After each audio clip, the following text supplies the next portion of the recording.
सरकार ने कहा है कि आप सैलरी स्ट्रक्चर ऐसे रखना कि भाई प्राइवेट कर्मचारी को ये ना लगे कि भाई मेरी तनख्वाह उतनी है या सरकारी वाले की बढ़ गई।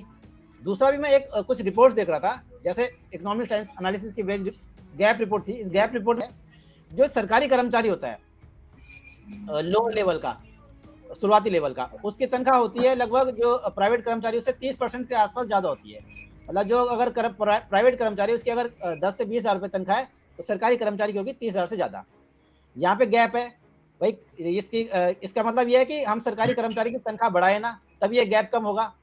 दूसरा गैप ये है कि जो हाई लेवल पे है, हाई लेवल में जो रिपोर्ट बता रही है, हाई लेवल में ये है कि 100% का गैप है। 100% का गैप कैसे?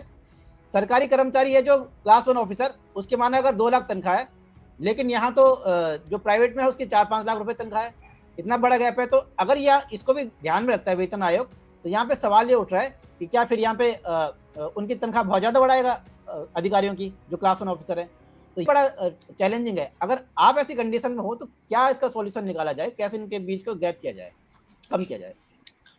देखिए, गैप जो है ना काफी बड़ा है। और एक जो सबसे बड़ा गैप है वो ये कि जो increase salary central government employees या सरकारी कर्मचारी की जो इंक्रीज होता है, वो इंक्रीज एक प्राइवेट एम्प्लॉय को नहीं मिलता है। प्राइवेट एम्प्लॉय को जनरली जब जंप होती है, जॉब से जंप करते हैं, तब जाके जो है वो इंक्रीज सैलरीज में मिलता है। वहीं पे जो सरकारी कर्मचारी है, उसके साथ जो पर्क्स जुड़े होते हैं, वो पर्क्स और बेनिफिट जो है एक प्राइवेट एम्प्लॉयज के साथ नहीं जुड़े होते हैं।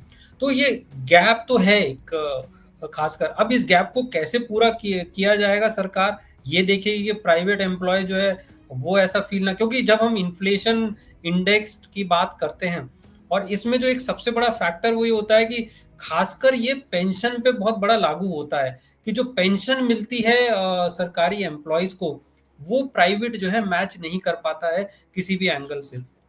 ओके, तो वहां पे एक सबसे बड़ा गैप आ जाता है।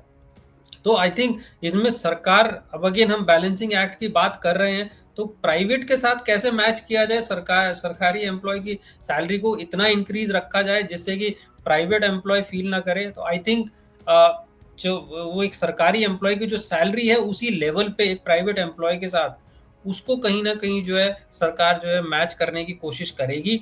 अब उसको कितना गैप होता है, किस लेवल पे है, तो ये सीनियर आपका डेजिग्नेशन वाइज जो है ये इंक्रीज वेरी कर सकता है, जो मुझे लगता है।